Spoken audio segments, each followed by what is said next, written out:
Hello, my name is Claudio Sanchez.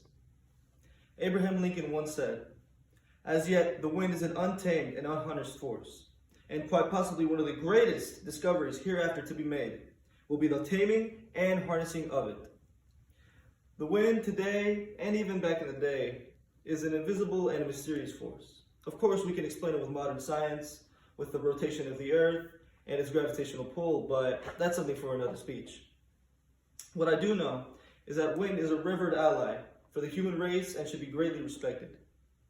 In terms of ally, I meant we used to milk corn with it and we used to pump water with it, but we're past that. Today, I want to talk about energy creation using modern wind turbines. With these, we can use the wind as an ally to power millions of homes and help the environment greatly. However, these machines can be quickly misunderstood, as you can see, and quickly judged.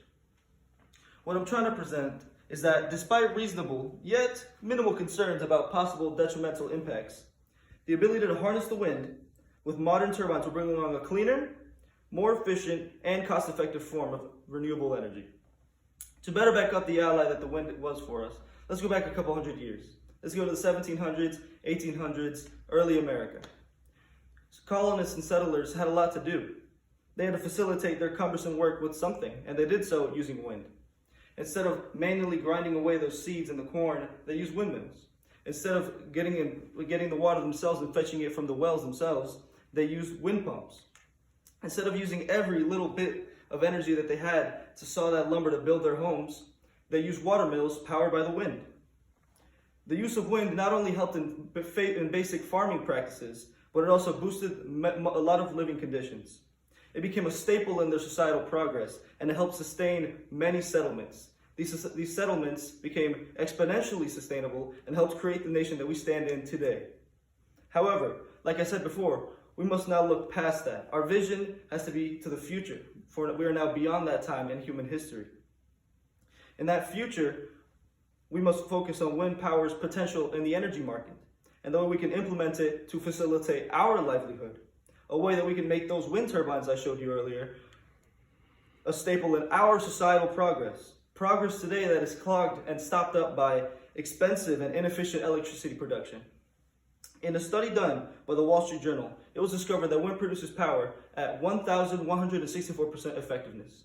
This is due to wind being a renewable energy source, which means that literally no fossil fuels go into the production for the wind turbines.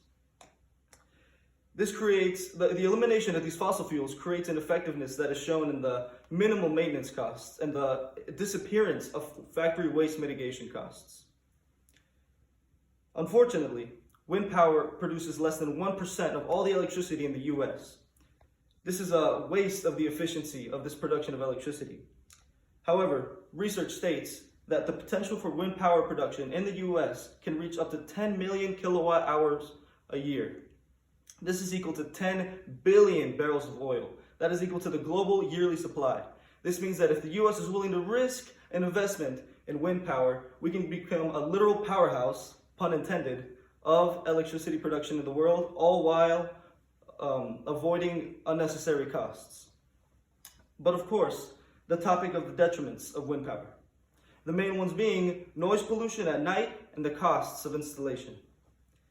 As stated by the National Institute for Environmental Health Sciences, wind farms can produce an unpleasant sound at night as soon as wind shear sets in, an aerodynamic occurrence. On the bright side, this can be easily prevented as homes should not be built anywhere near these modern wind farms. Speaking of building, the construction for these wind farms I was talking about isn't exactly a piece of cake. Wind farms require lots of land, infrastructure, and moolah. Considering that a small farm of about a dozen or so wind turbines can set you back nearly $13 million. Again, on the bright side, the benefits, like the ones that I explained earlier, typically do outweigh these costs. And I did say wind was a risky investment. And there are some things that are certain in that risky investment, like the fact that wind turbines create a cleaner environment as they offset tons of pollution with their zero-emission electricity production. As a matter of fact, the American Wind Energy Association, or the AWEA, explains how in 2019, energy produced from these wind turbines helped helped us avoid 160 million metric tons of carbon dioxide emissions. To put that in more simpler terms, it helped us avoid 42 million cars worth of carbon dioxide emissions. Lord knows I don't want that in my lungs. I'm glad we were able to avoid that, especially since these pollutants are notorious and infamous for asthma attacks and smog that is seen very well in many big cities all across the world. And that is something that wind turbines can take a jab at. As you can see, I've created a gourmet sandwich of information. I began with the top layer of explaining the efficiency at which these wind turbines produce it, and how their potential in the US can turn them into a powerhouse of energy production.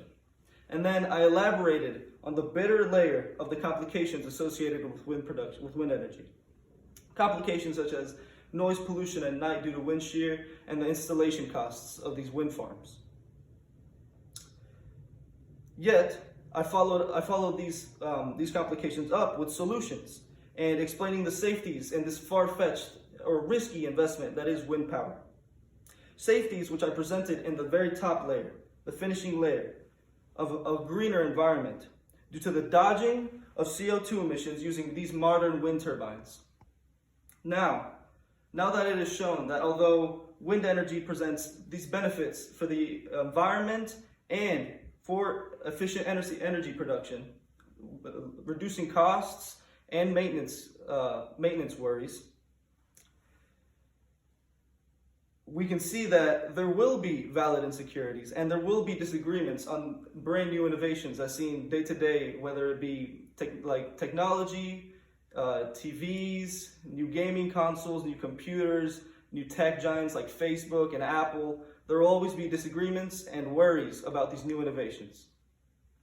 In the end, the Earth does have an exponentially growing population. And us humans have to turn to a cleaner alternative for all the things that we do that produce emissions, whether it be cutting the grass or running the power in our homes, to even powering entire cities. And that could be substituted with these wind farms. This is the only planet we have, and we must preserve it. And the way that we can do that is increasing the harnessing of the wind's force, just like Honest Abe said. And that way, we can keep this planet healthy for many generations to come. Thank you. And now for some questions. Why did you choose the topic? What about the topic interested you?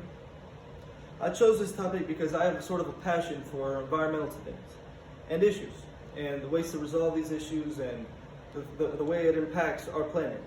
I recognize that our environment is consistently deteriorating with the more humans do, and I understand that we must help preserve it with our actions and everything we could possibly do for it. What was something interesting about your topic that you did not know previously? Something that I found very interesting in the process of investigating for this speech was that the way that wind turbines helped us avoid tons of carbon dioxide emissions. That was something very fascinating and very interesting to me, considering that all those carbon dioxide emissions would have done terrible things to us, to our respiratory issues, to visibility, and it would have ruined a lot of people's medical careers. How did you grow through this process?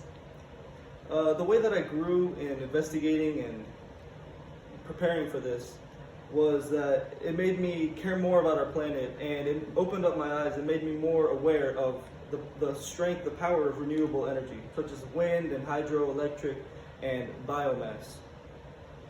It made me realize that it is a critical part of the way that we produce electricity in this world. And it grabbed my attention, especially when I saw that Abraham Lincoln, such a long time ago, had made a quote, had presented something that almost foreshadowed how we would use the wind in this day to day. Thank you again for watching my speech.